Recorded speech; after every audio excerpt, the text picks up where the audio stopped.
Bom, vamos entrar na nossa palavra aqui. Queria que você abrisse sua Bíblia comigo em Mateus 11.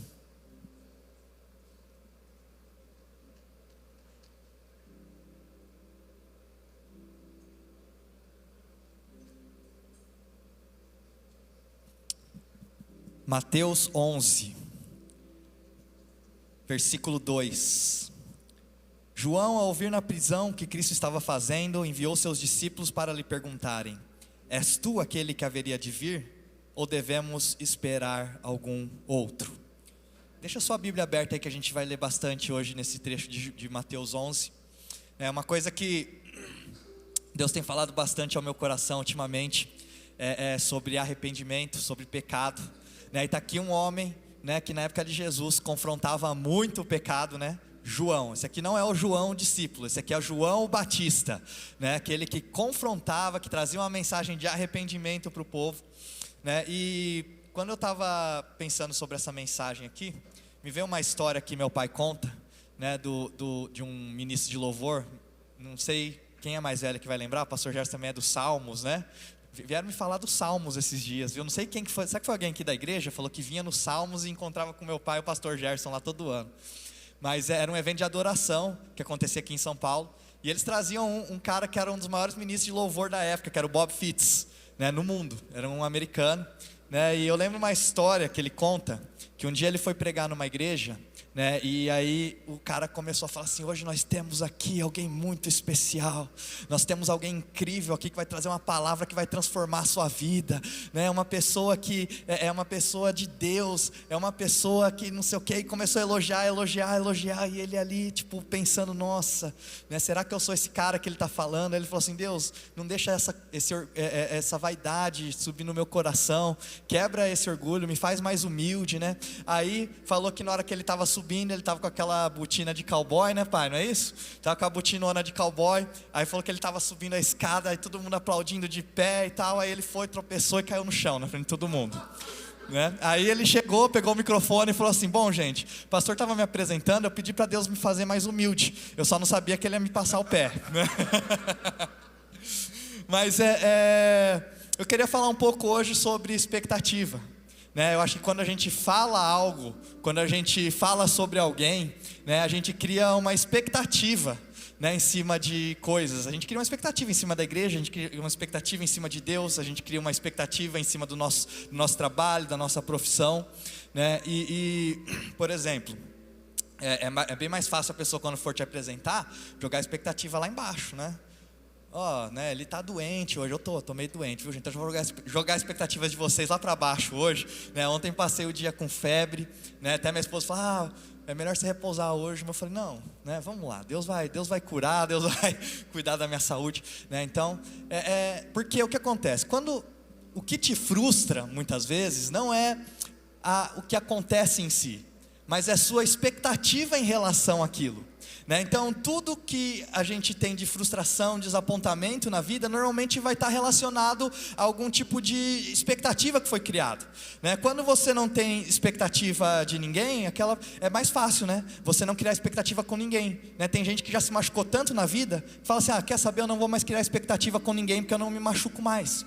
Eu não vou criar mais expectativa nos meus sonhos, porque eu não me frustro mais. Eu não vou criar expectativa em ter uma família, eu não vou criar uma expectativa de crescer financeiramente, eu não vou criar uma expectativa de liderar algo, ou me tornar um líder, eu não vou criar expectativa de ter novas amizades, porque até hoje, toda vez que eu criei expectativas, eu me joguei para dentro disso, e aí eu acabei me machucando, isso acabou me frustrando de certa maneira.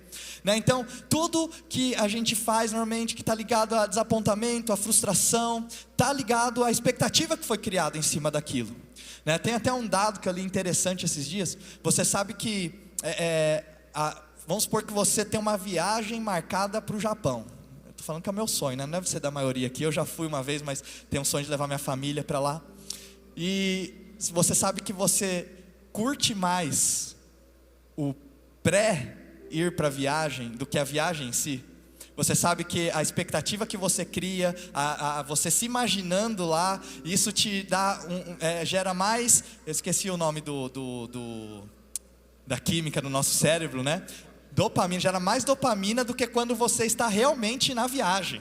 né? Isso é a força da expectativa, né? Então quando você tem uma expectativa de algo, isso alimenta o seu coração, isso alimenta, traz alegria para dentro de você, né? E quando a gente fala sobre fé, a fé de certa maneira é uma expectativa de que coisas boas vão acontecer na nossa vida, expectativa de uma confiança de que uma circunstância negativa tem o potencial de produzir em mim um grande propósito, sabe, a expectativa de que eu posso andar na escuridão e eu posso ser luz, porque a luz do mundo habita dentro de mim. Fé é uma expectativa de saber que mesmo quando a sequência da minha vida não faz sentido, Deus, Ele que habita fora do tempo, conhece o fim desde o princípio, eu posso confiar nele, né? Saber que muito antes do filme terminar, do filme até mesmo começar, muito antes de o filme acontecer, Ele já sabe a cena final, então eu não preciso viver em suspense, eu posso saber que a bondade e a misericórdia do Senhor me acompanham em todos os dias da minha vida. A fé me habilita a acordar de manhã e saber disso. A fé me habilita a acordar de manhã na minha cama e saber a bondade e a misericórdia do Senhor me seguirão por todos os dias da minha vida. Eu posso então enfrentar as minhas batalhas, sabendo que aquele que começou a boa obra na minha vida é fiel para terminar. Não sei quando, eu não sei como, não tenho certeza do que Ele está fazendo, mas a minha fé, ela é uma expectativa naquele que é capaz de fazer infinitamente mais do que aquilo que nós pedimos ou pensamos. E essa expectativa, ela é contagiosa, meus irmãos. Falando um pouco de João Batista, ele era familiar com pressão, né? Porque ele foi um bebê que nasceu de forma milagrosa, né? Um anjo profetizou o nascimento de João Batista. Quando ele profetizou para sua mãe, quando Isabel, a mãe de João Batista, ela ficou grávida, né? O anjo foi falar com o pai, Zacarias, ele ficou chocado ao ponto de falar para o anjo que eles eram muito velhos, que eles não podiam ter filho. João, né, ele seria a voz, né, a voz que prepararia o caminho para o Senhor. A nação inteira estava na expectativa de que aparecesse alguém que libertaria eles dos seus opressores, era uma expectativa deles para com o Messias, e eles estavam esperando por anos, e essa geração, sabe, em que Cristo nasceu, já tinha ouvido histórias, já tinha ouvido rumores sobre a possibilidade da sua chegada nesse mundo, e a expectativa de que eles fossem ser libertos de alguma maneira da opressão econômica, da opressão política, ou que eles fossem libertos da circunstância atual. Existia uma expectativa em relação ao Messias. Por isso que foi tão difícil para eles reconhecerem Jesus, porque a palavra, existia uma promessa que ele viria como um libertador, e o povo achava que ia libertar eles da pressão econômica. Era um povo que era humilhado economicamente, era um povo que ele sempre estava escravo de outras nações também. Então existia politicamente falando também, eles estavam debaixo agora da autoridade romana. Existia então uma expectativa de que Jesus, ele fosse chegar, ele fosse libertar esse povo de todas essas coisas, que esse povo, ele fosse ser liberto, eles fossem reinar sobre eles, que eles fossem, na verdade, eles serem aqueles que estavam à frente de tudo isso, né? E a gente vê aqui João Batista, esse cara. E uma coisa que você tem que entender é que quando você tem uma expectativa, você tem que conectar com pessoas que têm uma expectativa similar, porque a expectativa, ela é contagiosa. A palavra fala que quando João Batista estava no ventre da sua mãe, né, Maria ficou sabendo que, a mãe de Jesus, ficou sabendo que Isabel, sua parente, estava grávida também. E aí Maria foi ao encontro de Isabel, né? E a palavra fala que a alegria foi tanta, a expectativa foi tanta, que os bebês saltavam de alegria no ventre das suas mães, né? Então quando a gente tem expectativa, algo começa a se alegrar dentro de nós, sabe? Então você tem que vir aqui no domingo de manhã com expectativa, não a expectativa de que o louvor vai ser bom, não a expectativa de que você vai receber uma palavra, mas a expectativa de que Deus está aqui, que o Espírito Santo está aqui, que Ele tem algo para fazer na sua vida, que Ele tem algo para fazer no seu coração, e que toda vez que você pisar nesse lugar aqui, algo vai acontecer dentro de você, algo vai acontecer na sua vida, uma palavra vai transformar a maneira como você pensa, uma palavra vai transformar a maneira como você sente, Deus vai tirar o peso que você está sentindo, é uma expectativa expectativa que a gente cria aqui nesse lugar, quando a gente vem para o nosso culto aos domingos. E aí, a gente tem aqui, e eu quero honrar a vida dos nossos voluntários, que chegam aqui mais cedo, sabe, preparam esse lugar, o pessoal do louvor, que chega aqui mais cedo para ligar o som, ensaiar, e eles já estão aqui preparando esse ambiente, criando essa expectativa dentro de nós aqui. São pessoas que não precisam de um microfone para adorarem a Deus, mas eles adoram a Deus com aquilo que eles têm, com o seu tempo, com a sua vontade, sabe, de abrir mão de às vezes dormir um pouco mais no domingo de manhã ou no domingo à tarde para estar aqui servindo cada um de vocês. Se você está sentado aqui hoje, tem um banheiro limpo, tem uma banda ministrando louvor, porque voluntários aqui amam tanto você, amam tanto essa igreja, amam tanto a Deus, que decidiram, sabe, abrir mão de um tempo a mais de descanso para poder vir servir você aqui. Isso cria uma expectativa dentro de nós também. Quantos são gratos pela vida dos voluntários? Vamos dar uma salva de palmas, honrar a vida dos voluntários que têm nos servido com tanto amor. Mas muito aconteceu desde que João Batista ele estava na barriga da sua mãe, né? Ele começou seu ministério e ele vinha fazendo o trabalho dele. E agora aqui no trecho que a gente leu, Jesus estava começando a ficar bem popular. Jesus estava construindo o ministério dele também. Jesus ele estava assim, usando um termo atual, estava estourando na época, né? E João, de acordo com o texto que a gente leu aqui agora, João ele estava preso, estava numa prisão. Não é porque ele estava vendendo drogas, não porque ele tinha roubado algo, mas João ele estava preso porque ele falou ao rei Herodes coisas que o rei não esperava que ele falasse. João ele era um profeta, e ele era um cara muito duro, muito áspero.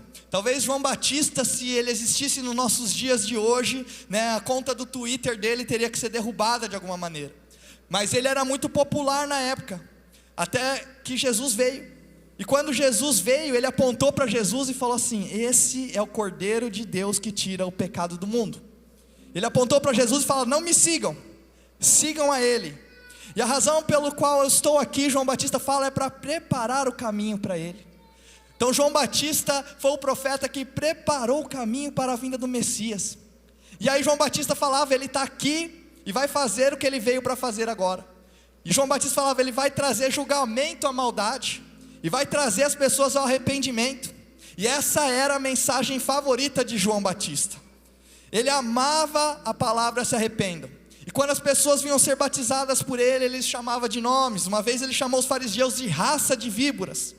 E ainda assim, existia um mover profético no ministério de João Batista que atraía as pessoas, porque ele falava as verdades, mesmo que aquilo talvez não agradasse ao coração delas naquele momento. Então a mesma coisa que fez de João Batista um grande homem, foi aquilo que colocou ele em problema e fazia ele estar preso nesse momento, né? E olha, vou ler para vocês aqui, não precisa abrir agora.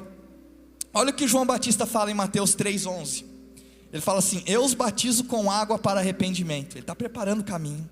Mas depois de mim vem alguém mais poderoso do que eu, tanto que não sou digno de lavar as suas sandálias. Ele os batizará com o Espírito Santo e com fogo. Ele traz a pá em sua mão e limpará sua eira, juntando o seu trigo no celeiro, mas queimará a palha com fogo que nunca se apaga. A pá, meus irmãos, era um instrumento utilizado para separar as ovelhas das cabras. Era um instrumento utilizado para separar o bom do ruim. Então o que João Batista está falando assim? Eu estou aqui agora, mas daqui a pouco vai chegar ele. E quando ele chegar, o bicho vai pegar. Ele vai começar a atacar fogo em tudo. Sabe, João Batista, né, ao contrário de alguns pastores aí, né, se João Batista estivesse vivo hoje, a igreja dele ia estar cheia de slogan falando sobre o inferno. Quanto que o inferno é algo real, quanto que o inferno existe. Tem pessoas indo para lá, para esse lugar. Talvez o slogan de João Batista seria: mude ou queime. Tamanha era aquilo que estava no coração dele em relação ao pecado, em relação ao arrependimento. Então João Batista era esse cara, mas agora ele está na prisão. Meus irmãos, pensa só comigo. Esse homem está na prisão agora. O cara que preparou o caminho para o Messias. O cara que preparou o caminho para o Messias está na prisão. O cara que falava mude ou queime. O cara que trouxe a mensagem de arrependimento. Esse cara agora está na prisão. E sabe o que acontece na prisão? Ele começa a questionar se Jesus era mesmo o Messias.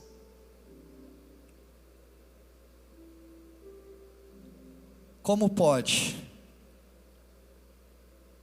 Aí ele, o que ele faz? Ele envia os mensageiros.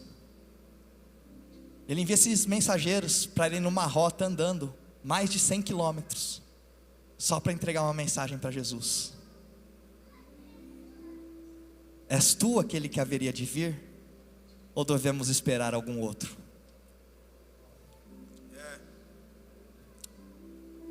Meus irmãos, se entrou questionamento no coração desse homem, quanto mais no nosso, não é verdade? Talvez a gente consiga se relacionar com João Batista de certa maneira, porque João Batista, no meu ponto de vista, ele estava em duas prisões. A primeira prisão que ele estava, ela era a prisão que Herodes jogou ele, numa prisão com barras. Mas João Batista estava preso numa segunda prisão nesse momento também, que é uma prisão que todos nós a gente passa por esse lugar também. É uma prisão invisível. Sabe qual que é essa prisão? É a prisão das nossas expectativas. Eu pensei que Deus iria, eu pensei que Deus faria, eu pensei que Deus ia. João Batista está falando assim: eu pensei que Deus ia queimar todo mundo, que Ele ia acabar com a maldade do mundo, que Ele ia vir com uma pá, ia sair tacando fogo, que a mensagem dele ia ser mais pesada do que a minha. E aí, nesse questionamento interno de João, nessa prisão que ele está, nessa prisão que a gente fica muitas vezes também, e a gente questiona: nossa, mas não era para estar acontecendo isso, mas não era para ser dessa maneira, mas Deus, a minha vida, aquela promessa. Vou falar para vocês, meus irmãos, se tem alguém que eu daria o direito de cobrar de Jesus alguma coisa, talvez seria João Batista. Esse cara teria direito de cobrar Jesus. E ele está falando assim: Jesus, eu estou ouvindo aí que você está operando muitos milagres, eu estou ouvindo aí que você está falando para um monte de gente, que está juntando multidões quando você fala. Ele fala assim: mas eu estou aqui, eu estou na prisão, você se esqueceu de mim? Não era para eu estar fazendo essas coisas junto com você? E aí os mensageiros chegam para Jesus, e aí eles levam essa questão até Jesus. E aí, uma coisa só antes de eu trazer a resposta, eu acho que muito dessa expectativa que é gerada no nosso coração, foi culpa muitas vezes de nós como pastores, pregadores. Talvez a gente trazer uma mensagem de salvação que ela é muito simples, né? Que você faz uma oração e simplesmente você está salvo. De certa maneira, a nossa salvação ela é pela fé, ela não é por obras. Mas, né, existem diferenças no pecado. Existe uma diferença entre a penalidade do pecado, e existe uma diferença entre o padrão do pecado. Existe uma diferença entre a penalidade do pecado e a consequência do pecado. Vou explicar isso aqui para vocês. Quando Jesus ele morreu na cruz, e a gente aceita esse sacrifício, a gente crê em Jesus, a gente aceita Ele como nosso Senhor e Salvador, a gente está aceitando um perdão da penalidade do nosso pecado. Mas, meus irmãos, isso não exime as consequências do pecado na nossa vida.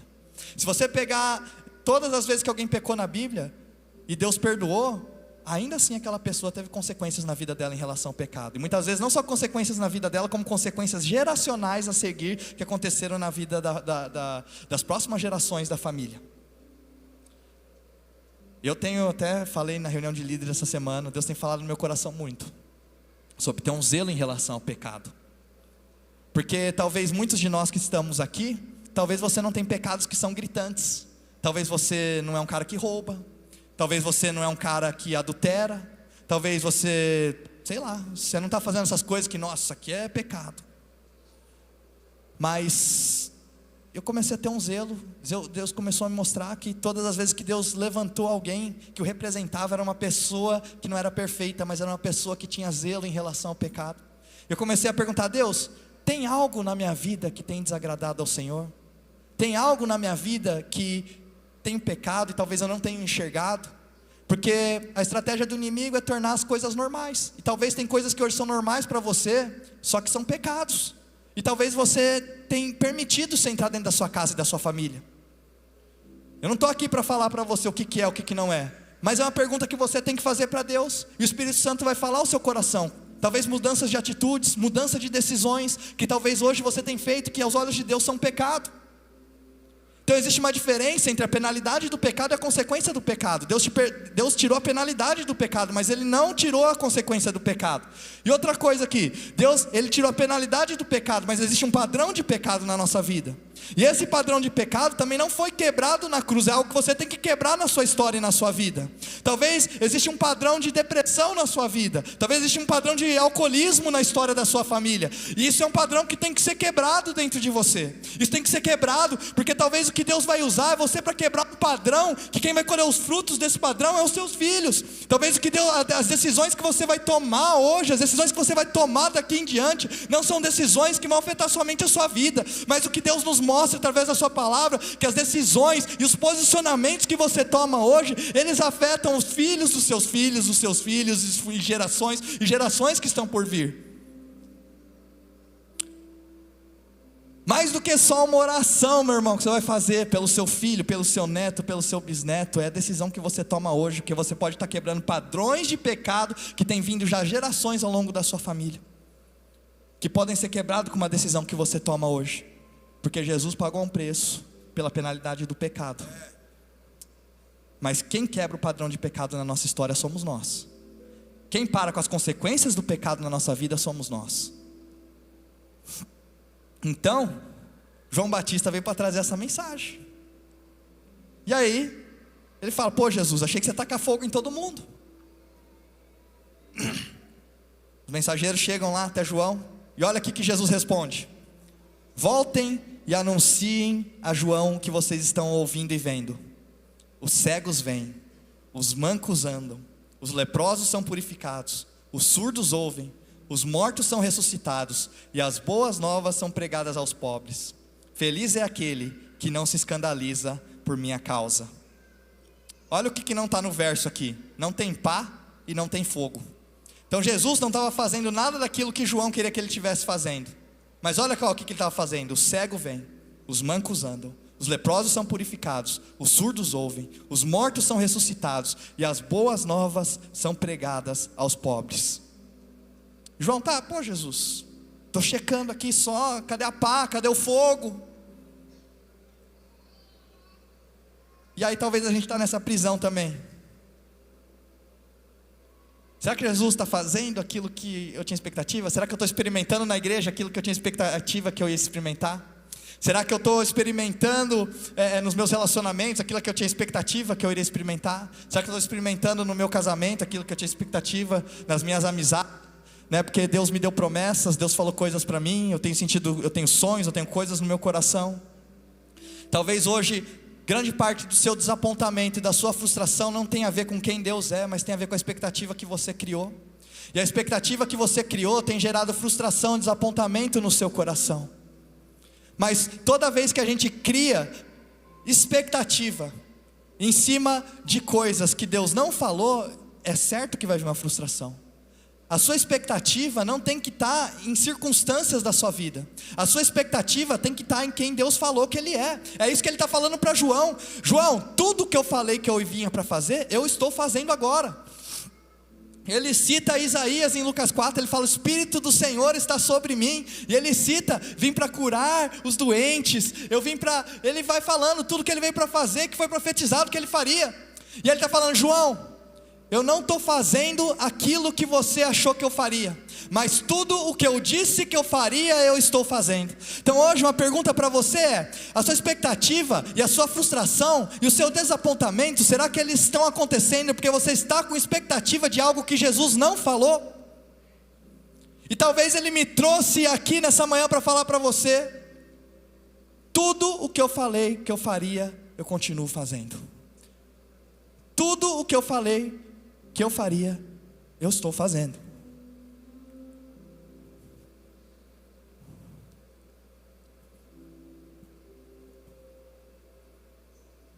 Tudo. Será que eu vou interpretar a minha vida através da lente das minhas expectativas? ou eu vou colocar as minhas expectativas em quem Deus é?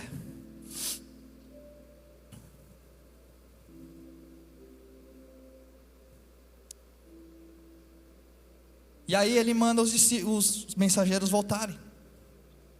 E ele fala assim: vão dizer para João que existe um propósito melhor, que existe um plano maior. Está dando zoom out, zoom out, zoom out. O João estava olhando aqui, e aí Deus vai aumentando o tamanho do quadro para ele, vai falando, ó, zoom out, zoom out. Você está olhando para coisas que são tão pequenas. Jesus está falando para ele. Mas está falando, vá dizer para João que a gente ainda está dentro do cronograma. Vai dizer para João que eu estou usando o caminho que ele preparou. Vai dizer para João que não foi em vão. Sabe, eu senti Deus vindo, me falando e falando assim, Tiago, vai dizer para João. Sabe, vai dizer para as pessoas. Vai dizer aos encorajados. Vai dizer aos deprimidos. Vai dizer aos doentes. Vai dizer aos machucados. Vai dizer aos jovens. Vai dizer aos velhos. Vai dizer para eles que está funcionando. Vai dizer para eles que eu estou fazendo ainda e que meu plano está em ordem, está dentro do cronograma. Talvez não é como você imaginou que seria, talvez não está dentro do seu plano, não está dentro do seu sonho, mas Jesus me trouxe aqui, da mesma maneira que Ele enviou aqueles mensageiros para falar, está tudo dentro do meu cronograma ainda, eu não perdi o controle, eu não perdi o controle da sua vida, eu não perdi o controle da sua história, eu não perdi o controle do Brasil, eu não perdi o controle do mundo, está tudo dentro do cronograma.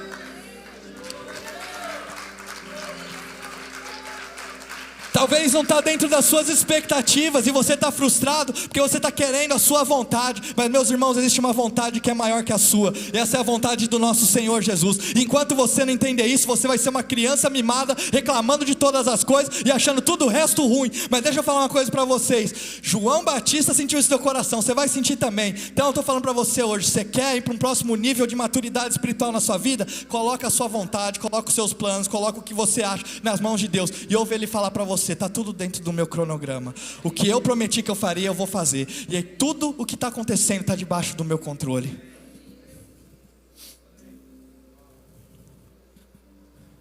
E aí, ele termina o versículo 6, falando assim: bem-aventurado aquele que não encontrar em mim pedra de tropeço. E sabe o que é engraçado, meus irmãos? Que Jesus, ele fala algo para os mensageiros. Só que ele não fala sobre João Batista para os mensageiros. Mas quando os mensageiros vão embora, Jesus vira para a multidão e ele fala algo que ele não falou para os mensageiros. Ou seja, ele fala para os mensageiros aquilo que ele queria que João soubesse. Mas depois que os mensageiros foram embora, ele fala algo sobre João, que ele não queria que João soubesse, mas ele queria que a multidão soubesse. Olha o que ele fala aqui. Enquanto os discípulos de João saíam, Jesus começou a falar à multidão a respeito de João. O que vocês foram ver no deserto? Um caniço agitado pelo vento? Ou o que foram ver? Um homem vestido de roupas finas? Ora, os que usam roupas finas estão nos palácios reais. Afinal, o que foram ver? Um profeta? Sim, eu lhes digo, e mais que o profeta. Este é aquele a respeito de quem está escrito: enviarei o meu mensageiro à tua frente. Ele preparará o teu caminho diante de ti. Digo-lhes essa verdade: entre os nascidos de mulher, não surgiu ninguém maior do que João Batista. Todavia, o menor do reino dos céus é maior que ele. Antes de falar isso, Jesus fala: bem-aventurado aquele que não encontra em mim pedra de tropeço. O que é encontrar em Jesus pedra de tropeço, meus irmãos? Talvez é você começar a questionar porque o seu plano está demorando para acontecer. Aí você fala: talvez Jesus não é tão bom quanto ele falou que ele era. Talvez você olha para tudo que está acontecendo no mundo e você fala: como é que pode estar tanta gente sofrendo? Talvez Deus não é tão bom quanto ele falou que ele é. Talvez você tenha expectativa de algo acontecer na sua vida que não está acontecendo. E aí você fala: talvez, será que ele mesmo é o Messias? Será que ele é bom? Será que ele é o mestre? Será que ele é aquele que a gente estava esperando? Não encontre em Jesus pedra de tropeço. E olha só, meus irmãos, só para terminar, essa história, infelizmente, ela não termina da maneira como a gente gostaria que ela terminasse. Porque queria muito bem chegar aqui para vocês, né? para a gente poder almoçar todo mundo feliz. Fala, meus irmãos. Aí depois, quando esses mensageiros chegaram, João Batista foi liberto e final feliz. Vamos todo mundo almoçar feliz. Mas o final que a gente espera não é o final que a gente encontra. Sabe o que aconteceu com João Batista? A cabeça dele foi servida em um prato para o rei, depois do rei ser manipulado. Porque o final que a gente espera não é o final que a gente encontra. Mas João Batista mostra algo para nós, que mais importante do que a liberdade dele é no final da nossa vida a gente ser encontrado fiel pelo Senhor. Meus irmãos, não importa o que vai acontecer na sua vida daqui em diante, uma coisa eu te garanto: o que você quer, você pode não saber ainda, mas é ser encontrado fiel pelo Senhor. E eu quero fazer uma pergunta: o Senhor tem te encontrado fiel hoje?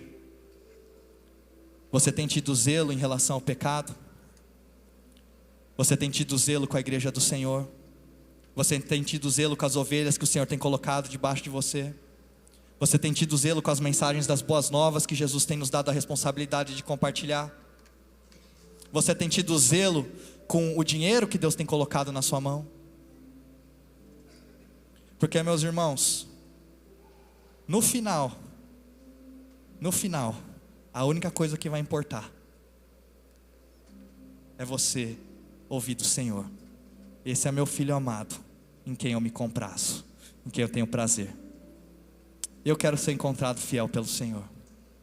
Tenho tomado algumas decisões, atitudes, na minha casa, na igreja, em todos os ambientes em que eu faço parte, dentro de mim mesmo, em tudo que eu faço, porque essa mensagem de João Batista, ela está dentro do meu coração. Deus, eu não quero encontrar no Senhor pedra de tropeço, mesmo que as coisas não aconteçam conforme eu quero, conforme os meus planos, conforme a minha vontade, mas eu quero ser encontrado fiel pelo Senhor.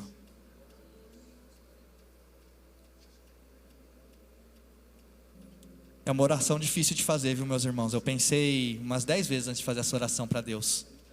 Porque quando a gente faz essa oração para Deus, Deus, sonda o meu coração. Tem algo no meu coração que não te agrada? Tem algo que eu preciso mudar? Ou a gente faz oração: Senhor, me faz mais parecido com Jesus. Tem orações que são perigosas, meus irmãos. Porque tem certas coisas na nossa vida que elas não saem se não for através da dor, se não for através de sacrifício, se não for através de renúncia.